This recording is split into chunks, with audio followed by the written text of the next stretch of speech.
Sejam bem-vindos a mais um Na Órbita. E hoje vamos falar sobre mercado de games. Será que esse mercado é interessante? O que ele tem a nos mostrar, ensinar e até mesmo faturar? Disseram aqui nos bastidores que esse é um mercado que poderia nos mostrar números gigantescos. E hoje, para falar um pouco sobre isso, estamos aqui mais uma vez, né? Sempre, cara, sempre. O Pedrão, da nave, e o Caverneira da nave. Sejam bem-vindos a mais um episódio. Um bate-papo, né? Episódio, caramba. Falando de Mais um coisa boa, episódio. né, cara? Cara, vamos começar a esboçar. Nesse episódio a gente trouxe alguns pontos, né, algumas pérolas aqui para mostrar o que é esse mercado de jogos que a gente tanto fala, tanto vive, né? Sim, Nossa sim. empresa nasceu com esse DNA. Fala alguns números, alguns big numbers para pelo menos a gente entender e gerar audiência. Sim, Porque senão, sim, se a sim. gente não for A interessante, gente fala cara, é grande. pô, é grande. Ah, não, só tem meia dúzia ali. Tem meia dúzia de maluco, né? Mas acho que é legal. A gente começou na última conversa que a gente teve a falar desse mercado, né? Falar do tamanho Falar um dele, pouco dele. qual que são as dimensões, né? O como que Seja ele é mais comparado aos específico, outros. Né? agora. Agora, eu acho que essa conversa de hoje é mais pra falar quais são as oportunidades dentro do mercado de games. Porque, cara, todo mundo fala que sempre quis ser um produtor de games, eu queria ser desenvolvedor, eu queria ser criador de jogos. É o sonho de todo moleque nascido na década de 80. Nossa, é Vulgo verdade, eu, cara. assim, né, cara? Não, eu Assim, também, cara. Eu sou noventista, velho. Noventista, eu olha, tenho nostalgia, cheira leite, cara. Olha isso. Ah, velho, eu sou nostálgico, velho. Eu gostava da minha época, cara. Ô, Ué, saudade. vai falar que você nunca Dos sonhou Geloucos. nessa época. Como será que Cara, você trabalhar fazendo véi, jogos? Né? Eu sou da época do Geloucos, cara. Ninguém vai Geloucos, entender isso, velho. Você foi longe demais, cara. Não, ele já vida. entregou a idade, eu não vou falar a minha, mas a minha barba branca não esconde. Mas, cara, ó, tô pegando a minha colinha aqui, né? A gente falou, vamos começar a falar de números? Vamos falar de números, que eu acho que faz mais sentido. Você tem noção que, ó, tô vendo aqui, ó, isso não me deixa, o chat GPT não me deixa mentir. Ó, a indústria de jogos em 2022 para 2023, ela faturou quase 200 bilhões. Pô, cara, é uma grana, hein? Uma nota, hein? É uma nota bem legal, 200 bilhões. O que você ouve falar que fatura 200 bilhões? Cara, hoje, e aí assim? pensar que é os joguinhos, né? Que a gente Joguinhos, fica né, falando cara? assim, pô, joguinho tá faturando tudo isso, né? Isso? Mas não é o Tigrinho, não, né? Não. Tira o tigrinho desse negócio. Hein? Cara, previsão para terminar esse ano é em 220 bi de faturamento. Caraca. Assim, em jogos, a gente tá falando de jogos de PlayStation, jogo de computador, jogo de celular. Então, Cara, é um são número muitas gigante. E no Brasil aqui, ó, tô vendo aqui no Brasil, a gente já explorou, deixa eu ver, 2,3 bilhões em 2022 e temos crescimentos para mais e mais dessas áreas. Aqui no Brasil, galera, tava fazendo uma pesquisa até para trazer essas informações para vocês. Nós somos pensa assim, um terreno, né? Um terreno Isso. extremamente fértil. Tem muitas oportunidades que está sendo muito pouco explorado. Até porque não tem mão de obra, não tem até mesmo profissionais qualificados, né? Eles não conseguem entender qual que é o começo da jornada para falar assim, cara, beleza, eu preciso fazer um jogo, eu preciso me desenvolver dentro desse mercado. Por onde eu começo? O que eu começo a fazer? Vamos tentar dar antes, né, um panorama, trás, né? um passinho para trás, porque assim, a gente fala que o mercado de jogos é super importante, Sim. ele tem expressividade, mas, cara, eu não sei nem por onde começar. Eu nem saí ainda do colegial, talvez, eu tenho que fazer uma faculdade, não tenho, eu tenho que ter uma linguagem de programação específica, sim, não. E aí? Cara, é uma pergunta de campo aberto, né? Que ela tem um foco assim. Mas acho que o grande negócio, assim, tem muito mistério ainda para saber quem são as empresas que trabalham com jogos. Quem são os grandes players do Brasil? Quem são os do mundo? Quem trabalha assim? É um mercado que era muito desacreditado antes, que eu achava que era uma coisa de brincadeira. Você deve ter ouvido isso muito. Vai ficar perdendo tempo com videogame, vai ficar perdendo tempo videogame com isso. vicia, não vai te levar nada. Não vai te levar nada. Cara, se eu for parar pra pensar, hoje os maiores sucessos do streaming são baseados em jogos. Filmes são baseados em jogos. Então a gente tá tendo uma inversão de valor disso que é muito grande. Então, assim, primeiro, não é mais aquele nerd sentado na cadeira, aquele estereótipo do cara que estuda programação sozinho em casa, não vê a luz do dia, se sai no sol queima a pele. Não é mais essa, assim. Tem várias áreas dentro dos jogos, né? Hoje, se a gente poder parar pra pensar, cara, me fala a última coisa que você jogou.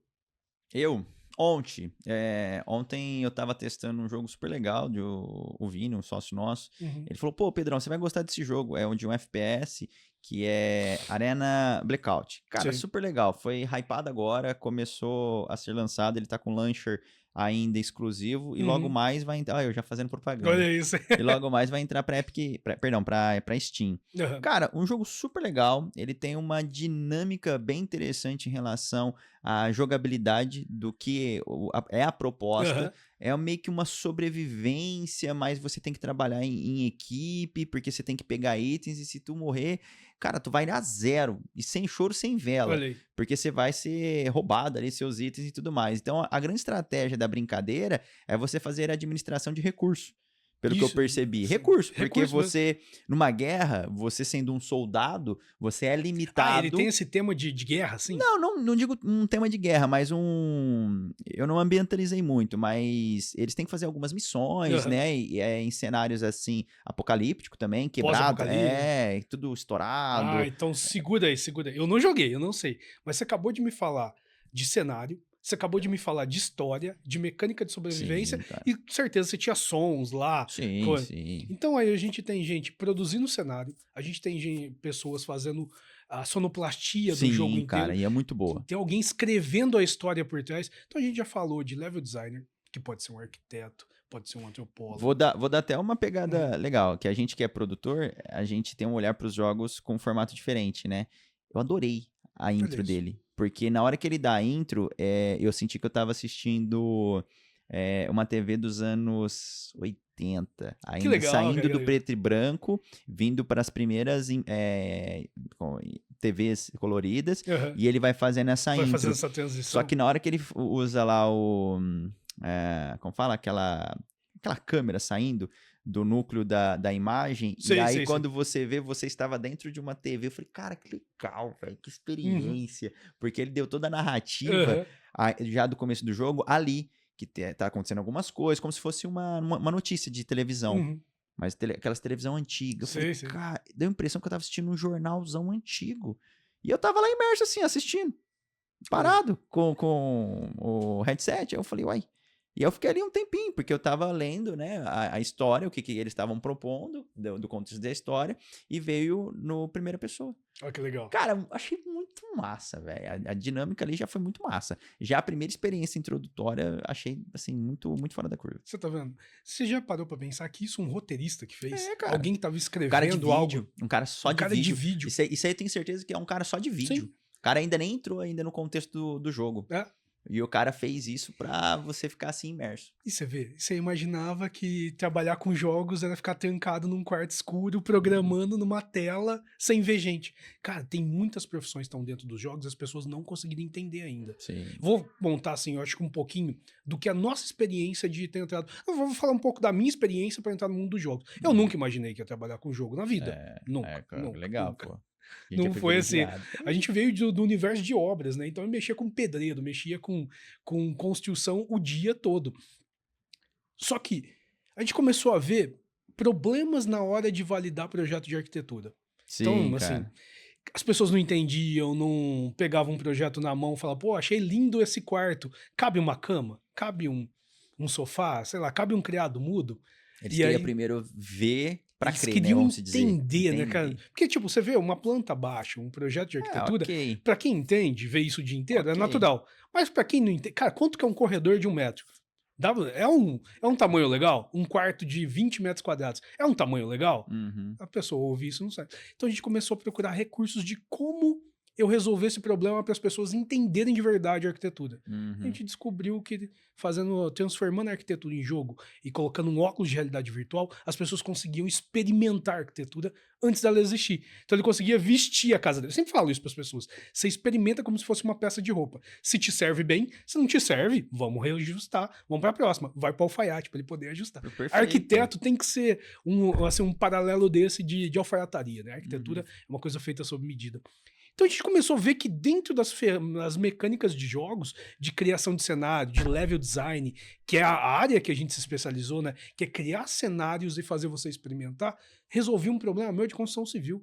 Então eu comecei a implementar jogo dentro de construção civil. E isso abriu um leque pra gente absurdo, porque daí começou a fazer... Se a gente consegue fazer o cliente entender, eu consigo treinar as pessoas que vão construir a casa para elas não cometerem erros. Então a gente começou a treinar a equipe de obras, treinar pedreiro, treinar empreiteiro de elétrica, de hidráulica, o que ele precisava fazer. E aí a gente viu o gatilho para educação. Como eu uso jogos para ensinar algo. Isso foi o nosso start e foi daí que a gente começou a se apaixonar pela criação de jogos de verdade, porque nós não estudamos isso, cara. Sim. A gente não estudou, não entrei numa faculdade de desenvolvimento de jogos. E assim, sendo bem direto, as faculdades tradicionais, elas não têm condições de entregar uma trilha, uma jornada para ensinar isso. Sendo bem direto, é ramificado. É uma profissão ramificada. Você precisa ter um pouquinho de cada experiência para que juntos nasceu-se uma experiência final de jogo. Que é o que eu estava falando agora. Eu me impressionei no contexto introdutório do jogo, mas em nível de habilidade, o que eu percebi de produção que foi entregue ali foi vídeo. Olha isso. Foi design de vídeo, foi uma experiência introdutória de vídeo, sabe? Eu estava assistindo, eu estava sendo streamado ali, né? Alguém rolou um streaming e eu falei, cara, deixa eu assistir esse negócio. Na hora que eu dei o tipo play, e aí nasceu-se o vídeo ali, tipo um teaser, um trailer, me conectou. Se fosse chato, eu já tinha pulado. Não, cara, eu queria ver, eu curti. Então, essa experiência ainda de cinema, cinematográfica, cara, você ainda percebe, você fala, cara, que legal, deixa eu saber o que tá acontecendo. Olha aí, um profissional audiovisual. Audiovisual total. Fala, pô, nunca programei. Pô, mas você é um cara muito bom de audiovisual, né? Você é um cara que faz uma boa roteirização quando você tá fazendo a construção de um vídeo.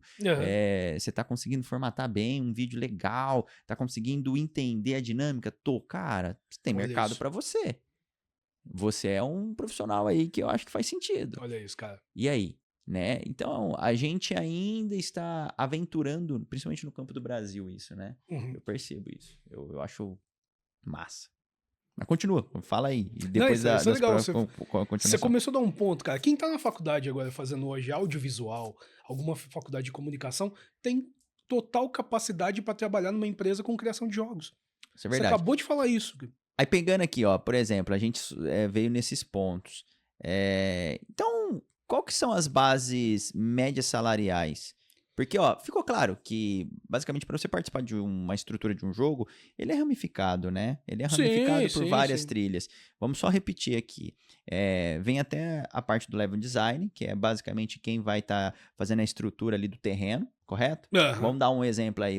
É o nosso engenheiro de obra. Cara, um exemplo legal. É o arquiteto com o engenheiro de obra para poder tocar a obra, mas lá dentro de um ambiente digital.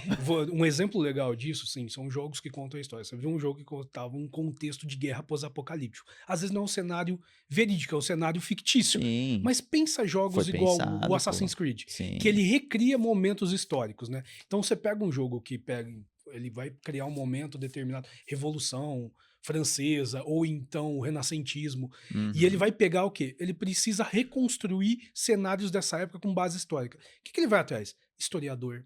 Ele vai atrás de arquiteto. O arquiteto ele não vai projetar uma casa, ele vai projetar como era uma cidade naquela época. Sim. Cara, depois que eu joguei Assassin's Creed Brotherhood, eu vi Roma, como era a época de Leonardo da Vinci, dos Borgia, dos papas ganhando ascensão de poderio militar na época. Eu achei aquilo lá sensacional. Muito e qualquer livro de história que você pesquise é exatamente daquele jeito que era. Até o mapa de Roma os caras conseguiram construir. Eles são bem fidedignos. O time da franquia, né, Assassin's Creed, é um time muito poderoso.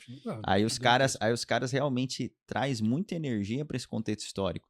Porque assim, eu acho que o grande boom do produto deles, do jogo deles, foi que eles conseguiram mostrar algo jogável, né? Sim. Mostrar algo real, mas jogável. Você realmente viveu aquela história. Cara, você deixa de ser um observador, você se torna um protagonista da história. Isso aí é o principal ponto onde você cria trilhas educativas, você ensina alguma coisa. Eu aprendi história da arte jogando. Eu já falo isso aí direto, eu acho que eu já falei mais de uma vez. Mas, ó, eu acho que algumas áreas que são legais a gente falar dentro da indústria de jogos, aqui eu tô até com a minha colinha. Assim, hoje tem muito campo para mobile, que todo mundo tem um celular na mão. Então, criar jogos para dispositivos móveis pode ser uma grande sacada, porque, cara, você vê toda hora alguém todo mundo tem celular. Putz, Candy Crush. Quem você não vê assim, cara, tô no ônibus de viagem, tô no, sei lá, em algum lugar, tô numa fila, tem alguém jogando aquilo lá. Cara, é unânime. Então, tem desenvolvedores para isso, tem trilha. Então, desenvolvimento mobile é legal.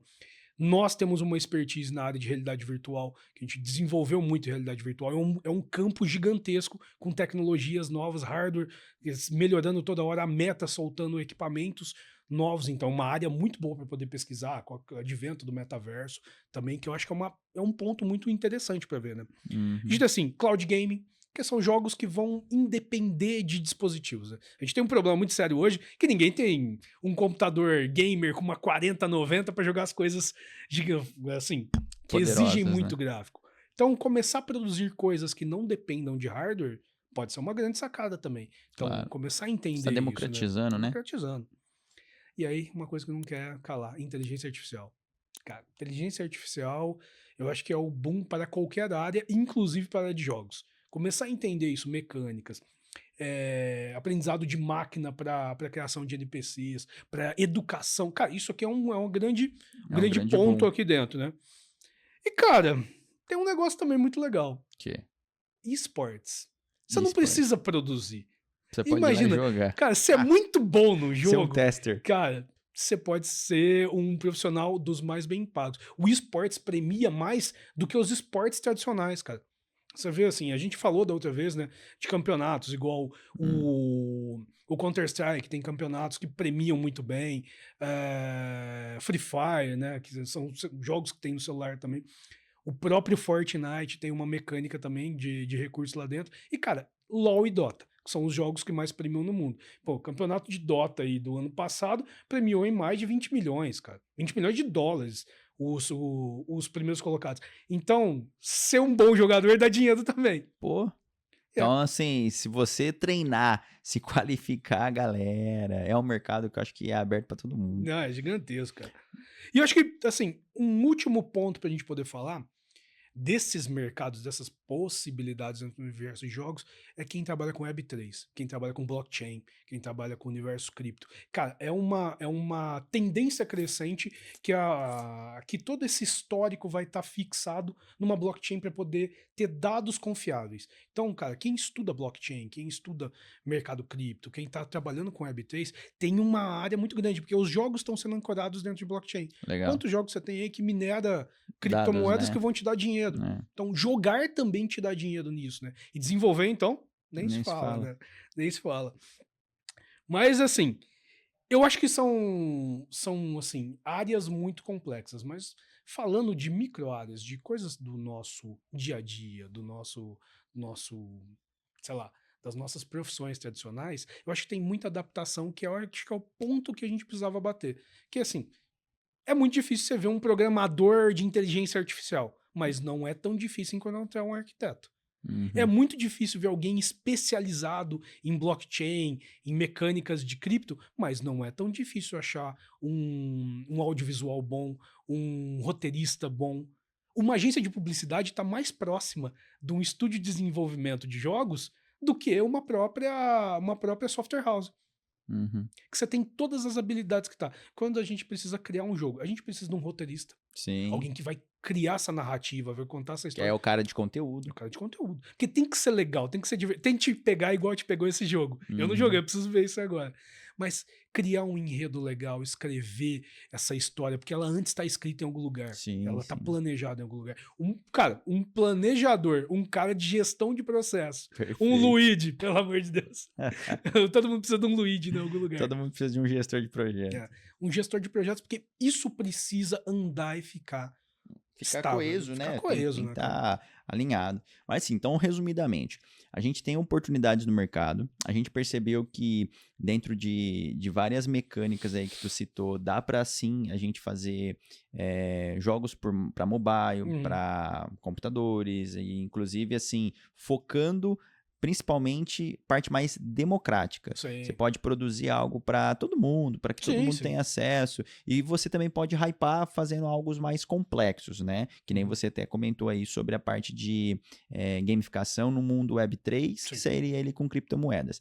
Tá, esses profissionais, para a galera também dar um gozo, eles ganham bem, são profissionais que têm um nível salarial bacana, porque às vezes a gente fica pensando assim, será que vai valer a pena o meu tempo e esforço versus o meu nível de aprendizado versus o que eu ganharia vai sanar a minha vida, né? Eu vou ter meus sonhos ali realizados? A indústria de jogos, por ser mais, assim, ter mais volume de negociações, ela premia muito melhor os profissionais dela. Uhum. Um arquiteto para trabalhar na indústria de jogos como level designer, cara, ele ganha muito mais do que um arquiteto que está Mais ou projetando. menos. A gente pode falar que, inicialmente, um cara júnior dentro do level design não vai ganhar menos de 10 mil reais. Pô, já é um salário Júnior, tô falando legal. de um júnior. Pô, cara. Agora, você tem um cara sênior lá dentro, Pô, a gente pode falar de, putz, passando de 3 dígitos, né? pô, legal. 100 mil para cima. Fácil. Brincando, fácil, fácil. E às vezes o projeto, você tem um projeto muito grande que demanda um conhecimento específico que é seu, Uhum. aí você negocia, né? Aí as cifras vai vai longe, ao que eu quero. Não, a gente tem, cara, se você for ver, aquele jogo God of War, lembra dele? O design dos personagens é feito por um brasileiro. Pô, legal, né? Eu não tenho ideia de quanto custou isso, mas não é barato, cara. Não, mas é imaginado, cara. Pô, dá trabalho, a gente Nossa, sabe se dá trabalho, cara. E se o cara tá ali, né, fazendo, se desenvolvendo, poxa, você é louco. Não, E, por exemplo, então, dentro das áreas ali que a gente pensa que é uma linha de produção, todo mundo vai ter ganhos tão bons e proporcionais ao que você falou. Aproximadamente em um júnior, a gente conseguiria começar algo em torno de, sei lá, 7, 8 mil, 10 mil, a gente pode falar assim que começou hoje na profissão, você tem capacidade para sanar o problema de um estúdio? Ah, cara, eu sou um roteirista especializado em games, mas são os meus primeiros trabalhos. Eu me especializei estudando, ainda não em experiência profissional. Pode falar que ele vai ganhar pelo menos uns 7 mil reais. Cara, legal. É um bom salário. É um ótimo salário, se a gente for pensar no cenário Brasil, né? Sim, cara. É que, tipo assim, a indústria de games não tá pautada nos números do Brasil. Ela isso fala também, em dólar. Exato, que isso também facilita muito aí, ó o universo de possibilidades do nosso Brasil. A nossa mão de obra acaba sendo até mais barata em relação ao mundo, porque é como se fosse uma commodity, né? Exatamente. É a tecnologia ali. E que tecnologia que eles fazem toda essa parte 3D? Cara, tem muitas ferramentas que fazem isso. Mas eu acho que é legal a gente citar o que tem de melhor no mundo. Hoje tem poucas empresas que entregam o que a Epic Games entrega. Cara, a Epic Games hoje eu acho que é o maior conglomerado assim, de produção, de criação de jogos e que oferece ferramentas para pessoas igual eu e você poder produzir. Então, por exemplo, se eu quiser aprender mais, é só ir lá na Epic Games? Cara, na Epic Games você vai ter um conteúdo básico de aprendizado. É que são conhecimentos muito diversos. Então, para você ser um designer de jogos sozinho, que vai trabalhar em casa e produzir alguma coisa, porque eu quero fazer um jogo pro celular, quero fazer um jogo pro PlayStation ou pro computador, você tem uma série de conhecimentos que você vai ter que ter. Então, ainda não existe um lugar que condense isso tudo fisicamente no Brasil, ou seja, Américas no mundo. Tem alguns centros de treinamentos especializados que já atendem, mas... E quais são esses centros de treinamento? Nós temos aqui no Brasil?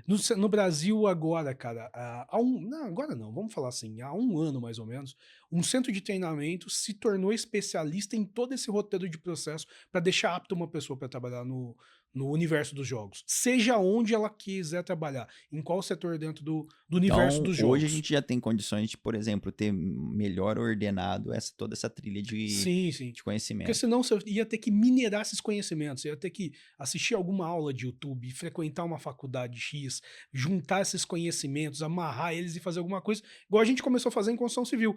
Ninguém sabia, porque não existia. Então a gente precisou construir conhecimento misturando coisas, que problemas do universo de construção com a solução do mundo de jogos, usando hardwares que a Meta estava produzindo e a Vive.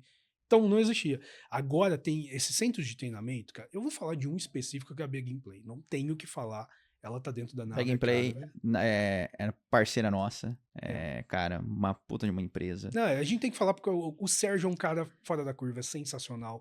Tem uma didática incrível que é difícil você ver algumas coisas. E a Big Gameplay, ela foi a primeira empresa a ser certificadora da Epic Games no Brasil. E, cara, é a maior da América Latina, se a gente for falar assim. Vamos falar de América Latina. Excluindo Estados Unidos e Canadá, que já tem uma cultura, eles produzem. Mas, cara, a América Latina inteira não existe um centro de treinamento tão coeso, técnico e que te entrega tanto igual isso. E é o único que consegue te certificar. Exato. Se você quiser trabalhar em alguma empresa certificada, alguma empresa que exija conhecimentos específicos, você tem que passar pelo menos pela E é certificado pela Epic, né? Pela Epic Games. É direto do produtor. Então lá você vai poder trabalhar o quê? No Fortnite, criando mapas. Você vai poder criar em projetos da Epic Games que já estão rolando. Você pode ser beta tester deles. Você pode criar projetos de arquitetura, você pode ser designer, você pode... Cara, você pode trabalhar com cinema. Você sabia filme, que Vingadores, anime, tudo que é fundo azul dos Vingadores Marvel, quem gosta, cara, é feito dentro da Unreal, cara. Legal. Jornal, vamos falar, o Sérgio atua hoje na parte dos jornais. Na parte de jornais, na parte de comunicação. Cara, então você vai ver a Menina do Tempo. A hora que ela vai falar que hoje tá chovendo, graças a Deus hoje tá chovendo aqui, aquele fundo de chuva, fundo que não existe, que você vê que é uma animação, é toda feita dentro da Unreal, cara. Então, produção virtual. Olha, a gente tá falando de designer, tá falando de cameraman, de audiovisual de novo, tá falando de jornalismo. Então a gente vê a indústria dos jogos até dentro da comunicação no Brasil. É isso aí. E quais são as novas tendências a partir dessa atmosfera de game, né, de indústria dos jogos? O que você enxerga como novas tendências? Você acha que é um mercado que ainda tem a crescer, que ele está começando? Em que intervalo que a gente está nele? Ah, cara, assim, tudo que a gente vê de números, de análises de especialistas do mercado, falam que a tendência para os próximos 5 anos é triplicar. A gente falou de mais de 200 bilhões de dólares, pode falar aí que a gente vai falar de 600 bilhões de dólares nos próximos 5 anos. Se vai crescer esse tanto, você não gostaria de morder uma fatia desse crescimento? Pô, eu vejo que hoje uma das áreas mais promissoras da criação de jogos é a educação.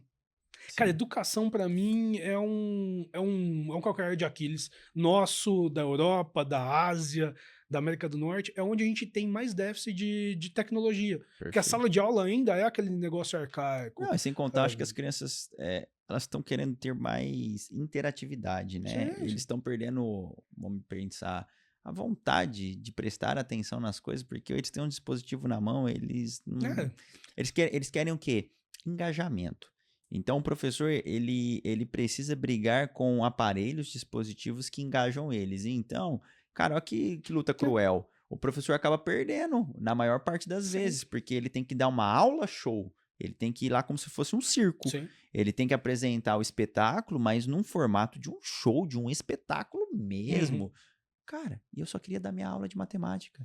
Não, cara, você não pode dar uma aula de matemática. Isso, né, cara? Você tem que dar uma show aula de matemática. Você tem que cantar, você tem que vibrar, você tem que gerar musiquinhas, você tem que dançar. É um esforço absurdo, né? Para o profissional que só queria repassar o conhecimento adquirido da aula de matemática. E aí a criança ali, os adolescentes, vai falar assim, velho, você é chato, não quero prestar atenção nisso não. Exatamente. E aí a curva de aprendizado vai lá pro chão. Vai lá pro chão. É muito difícil de brigar com qualquer dispositivo, porque a criança já nasceu colada com isso. A nossa geração não teve o celular, a gente foi descobrir isso depois de adulto. Mas imagina quem já nasceu aqui, ó. Passando dedinho. Passando dedinho. Você viu, até a Gemini tá falando comigo. Eu acho que a gente não tem que brigar com os dispositivos. Acho que a gente tem que usar eles a nosso favor. Agora imagina, desenvolver jogos para que você use no seu dispositivo móvel dentro da sala de aula, não vai fazer mais o professor brigar com o aluno por... você está no celular. Então você acha que uma boa tendência é a tendência de mercado educativo. Educativo, cara. Você acha que tem condições aí de melhorar muito a experiência das pessoas? Sim. Eu acho que assim, do mesmo jeito que eu falei da minha experiência, eu aprendi História da Arte jogando. Que eu não consegui aprender na faculdade. Eu já era adulto e era meu interesse. Sim. É difícil.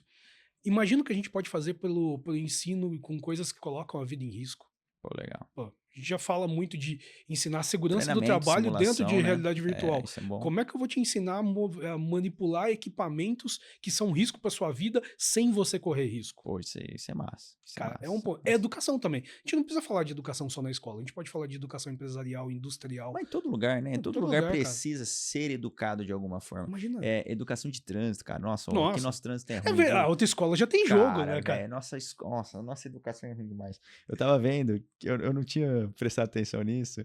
Aqui no Brasil tá mudando as cartas, né? Agora tem carta para quem tira carta ou vai dirigir carro automático e carro manual. Por quê? Cara, essa eu não sabia. Cara, eu não sabia. Eu não sei se já lançou, se já aprovou esse projeto de lei. Agora é a B1, B2. Se você... Banana de pijama, né? Cara, se você tem ali a carta que é manual, você não... Não, perdão. A automática você não dirige a manual. Aí você tem que ter essa que é dupla, que é a manual e a automática ao mesmo tempo. Porque a galera não tá sabendo dirigir carro manual mais. É louco. Caramba. Isso. E agora você tem um curso específico voltado para carro manual. Aí eu falo, oi? Olha isso, cara. Como assim? Aí eu fico pensando, tem vários carros automáticos hoje em dia. Um que é na mão, outro que é aqui, outro que é um botão. Cara... Que jeito, né, cara? É muito louco, é muito louco. Tem carro aí do Tesla, cara, que é só um botão, é um aplicativo no celular. Ah, me leva em tal lugar. Pô, leva pra casa. Já não tem mais necessidade de dirigir. Daqui a pouco a gente não vai mais dirigir, né? Saudade do Velozes Furiosos. Nossa, mas você vê, é isso. Você tem jogo pra ensinar a direção. Você pode ensinar o cara. Então ele tá dentro da autoescola, tá dentro da sua escola, da escola do seu filho, da faculdade, ele tá dentro da pós-graduação. Pô, legal. Ele tá dentro da empresa, da indústria. Dentro de disco voador, eu espero. Galera, eu acho que é isso. Deu para vocês terem um pouco de ideia do que é esse grande mercado. Se vocês estão gostando desse tipo de conteúdo, se inscreve no nosso canal, se inscreve aí. A gente está trazendo vários tipos de pontos que vocês vão gostar. Nossa empresa é uma empresa especializada em jogos, então se vocês quiserem aprender um pouco mais sobre esse universo, acompanhe os nossos próximos conteúdos. Vejo vocês na próxima. Até a próxima.